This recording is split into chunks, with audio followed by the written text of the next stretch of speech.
ఇదే సభలో స్పీకర్గా సుదీర్ఘమైన అనుభవం వారికి ఉన్నది. మాజీ ముఖ్యమంత్రి చంద్రశేఖరరావు గారితో కలిసి పనిచేసిన సుదీర్ఘమైన అనుభవం కూడా వారికి ఉన్నది.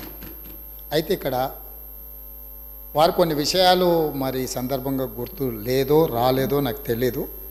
వారికి మీ ద్వారా గుర్తు చేయదలుచుకుంది. 2011 సంవత్సరంలో శాసనమండలి ఎన్నికలలో భారతీయ జనతా పార్టీ టీఆర్ఎస్ పొత్తు పెట్టుకున్నారు. ఆనాడు ఇదే సభలో ఉన్న ఈరోజు కేంద్ర మంత్రి బీజేపీ అధ్యక్షుడు కిషన్ రెడ్డి గారు, ఎండెల లక్ష్మీనారాయణ గారు ఇద్దరు శాసనసభ్యులు బీజేపీ నుంచి టీఆర్ఎస్ అభ్యర్థికి అధికారికంగా ఓట్లేసిండ్రు. ఒకటి. రెండవది, ఆనాడు ముగ్గురు టీఆర్ఎస్ ఎమ్మెల్యేలు కిరణ్ కుమార్ రెడ్డి గారికి ఓటేసిండ్రు. ఆ ముగ్గురు ఎవరే అంటే ఏనుగు రవీందర్ రెడ్డి గారు, కావేటి సమ్మయ్య గారు, కల్వకుంట్ల విద్యాసాగర్ రావు గారు. ఆ ముగ్గురు టీఆర్ఎస్ అభ్యర్థికి ఓటేయకుండా కిరణ్ కుమార్ రెడ్డి గారికి మద్దతు ఇచ్చినందుకు చంద్రశేఖరరావు గారు వారిని పార్టీ నుంచి బహిష్కరించడం జరిగింది. ఆ సందర్భంగా ఎమ్మెల్యేలు ఏం చెప్పిండ్రంటే, అయ్యా మీ అల్లుడు గారే మమ్మల్ని ఇక్కడ ఓటేయమని చెప్తే మేము పోయి అక్కడ ఓటేసినాము, ఓటేయమన్న మీ అల్లుడినేమో ఇంట్లో పెట్టుకున్నావు, మమ్మల్ని పార్టీ నుంచి ఎట్లా బహిష్కరిస్తామని వాళ్ళు మాట్లాడడంతో తిరిగి 2014లో వారికి టికెట్లు ఇవ్వడం జరిగింది. నెంబర్ 1. నెంబర్ 2, 2014 నుంచి 2023 వరకు పార్లమెంటులో ఏ సందర్భం వచ్చినా అధికారికంగా అక్కడ రికార్డులు ఉన్నాయి. కావాలంటే వారి పెద్దలు పోచారం శ్రీనివాసరెడ్డి గారు, నామ నాగేశ్వరరావు గారికో లేకపోతే కేశవరావు గారికో వారు అడిగితే ఎన్ని బిల్లులు వచ్చినప్పుడు లోక్సభలో కానీ రాజ్యసభలో కానీ వారు ఎవరి పక్షాన నిలబడి ఎవరికి మద్దతు పలికినరో అక్కడ సజీవంగా సాక్ష్యాలు ఉంటాయి.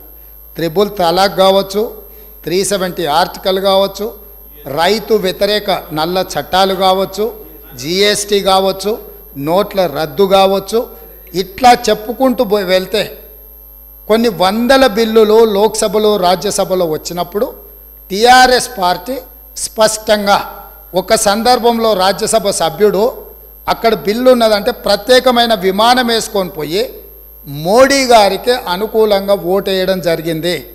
Bharatiya Janata party, BRS, BJP ఒకే రకమైన ఆలోచన విధానంతో గత 10 సంవత్సరాలు ప్రభుత్వాలను కలిసి నడుపుకున్నారు. వాళ్ళిద్దరు కలిసి చర్చించుకున్నారు. ఇంతెందుకు వాళ్ళ పార్టీ అంతర్గత విషయం ముఖ్యమంత్రి గారిని మార్చాలని ఇక్కడ చాలామంది మాజీ మంత్రులు చంద్రశేఖరరావు గారిని దించేసేయాలి, తారక రామారావు గారిని ముఖ్యమంత్రిని చేయాలని చెప్పి ఆ మంత్రివర్గంలో ఉన్న వాళ్ళే చంద్రశేఖరరావు గారి మీద అవిశ్వాసం ప్రకటించి తారక రామారావు గారిని ముఖ్యమంత్రిని చేయండి అని వాళ్ళు మాట్లాడినరు.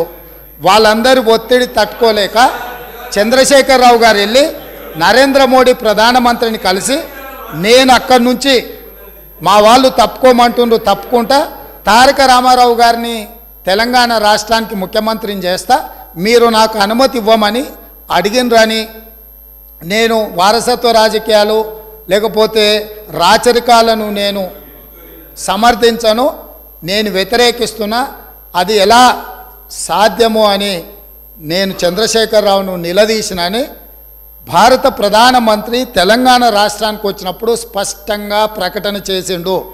ఇప్పుడు పెద్దలు శ్రీనివాసరెడ్డి గారిని నేను అడుగుతున్నా, మీకు ఎలాంటి సంబంధాలు లేకపోతే, అనుబంధం లేకపోతే, ఆయన అనుమతితోనే మీరు నిర్ణయాలు తీసుకోకపోతే మీ పార్టీ అంతర్గత వ్యవహార ముఖ్యమంత్రిని మార్చుకోవడం అనేది, అట్లాంటి విషయం కూడా మోడీ గారి అనుమతిని అడిగిండ్రంటే మీ బంధం ఫెవికల్ బంధం.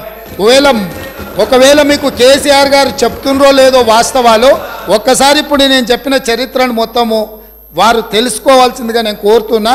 మీకు కొన్ని చెప్తాడు, కొన్ని దాస్తాడు. కాబట్టి దాసినై మీకు ఒకవేళ ఎప్పుడైనా అనుమానం వస్తే మీరు ఎప్పుడైనా నన్ను అడగొచ్చు, స్వేచ్ఛగా వచ్చి కలవచ్చు. మిగతా వివరాలన్నీ కూడా నేను మీ దృష్టికి తీసుకొస్తాను.